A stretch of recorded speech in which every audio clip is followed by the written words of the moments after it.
আপনি কি জানেন যে আপনার বাড়িতে বা দোকানে লাগানো এসিও একটি চলন্ত বোমায় পরিণত হতে পারে? এই ভিডিওটি খুব মনোযোগ দিয়ে দেখুন।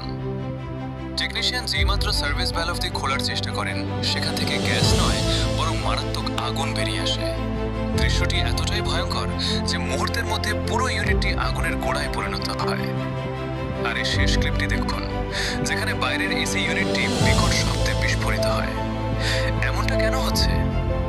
আসলে আজকের আধুনিক এয়ার কন্ডিশনারগুলো আর 32, আর 290 এবং আর 600 এর মতো হাইড্রোকার্বন গ্যাস ব্যবহার করে। এই গ্যাসগুলো চমৎকার শীতলতা প্রদান করে, কিন্তু এগুলো অত্যন্ত দাহ্য। এই গ্যাসগুলো নিয়ে কাজ করার সময় সামান্যতম অসাবধানতা দশাবধানতা দেখা গেলেও ঘর্ষণ বা এমনকি সামান্য স্ফুলিঙ্গের কারণেও পুরো সিস্টেমটি বিস্ফোরিত হতে পারে।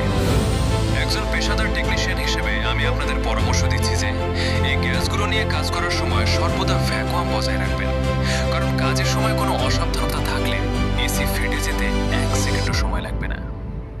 বন্ধুরা, আপনারা কি কখনো এমন ঘটনা নিজের চোখে ঘটতে দেখেছেন?